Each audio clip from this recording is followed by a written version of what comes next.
Hello everyone and welcome to the channel. Today we're going to be looking at a facial interface modification to your Quest 2 by the folks at VR Covers.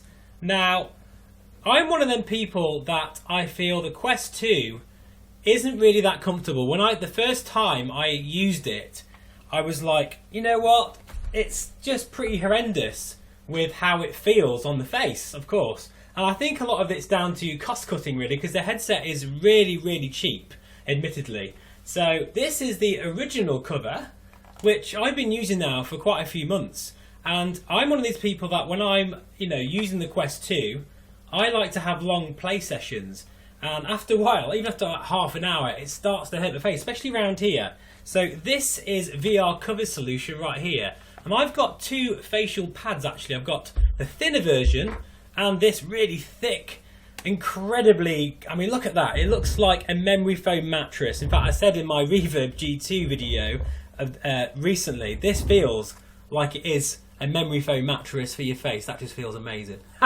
So what we're going to do, I'm going to try both of these in, let's say, a flight sim. We'll go for IL2. And I'm just going to tell you how it feels and compares to the original. So I'll see you there in a moment. So welcome back. We are now in the heated battle against a 109, and I thought I would start wow, with the thicker face pad and to see what that feels like compared to stock. And well, let me tell you straight away, I'm not going to mess around. It is incredibly comfortable. It's sumptuously comfortable, if that's even a word. But I'm just trying to think of a way to describe it really. It feels like a memory foam mattress for your face. And I said that with my Reverb G2 foam pad, and it's just the same here really. I think the only thing I have noticed is that the field of view is ever so slightly narrow than the stock, and I think that's probably to be expected considering the extra comfort and the real, it's very thick, this padding, and your face just kind of melts into it. So I guess it's a trade-off. It's very nice though, I've got to say, and I can imagine spending hours and hours in this headset with this face pad with no problems at all.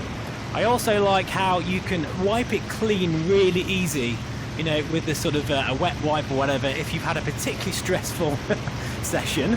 And let's face it, if you're doing stuff like this, it probably is likely.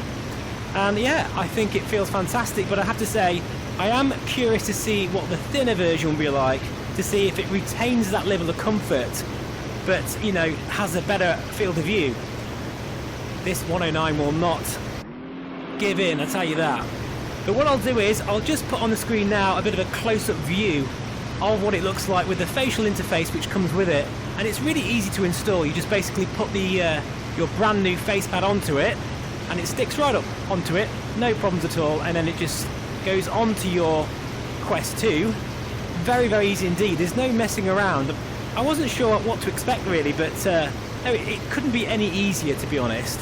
And for the price as well, it's incredible, because I think the quality of the pads themselves are superb, and it actually makes the headset look really premium as well. It gives a bit more of a premium look to it.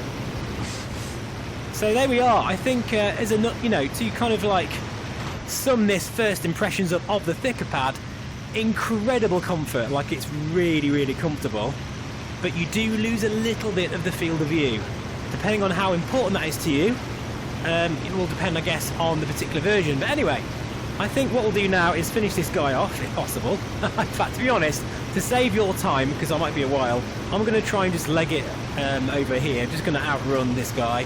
And I'll see you again in a moment, but this time I'll be wearing the thinner face pad, and let's see how that compares. I'll see you in a moment.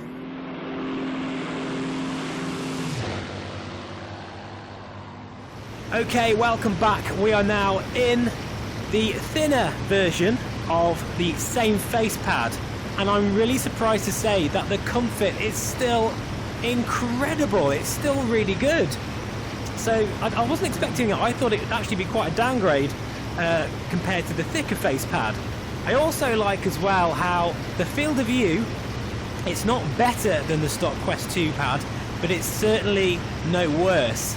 And I think the thicker one just took off a couple of millimeters. It's not really that noticeable, but you know, I'm trying to be as picky as I can be here, guys. But I think I've made my mind up. It's quite simple, really, for me. I think the thinner face pad, as is the same with the Revo View 2, I think they've got it perfect there, because you still retain that stock field of view. I think in the Revo View 2's case, actually, it's a bit better.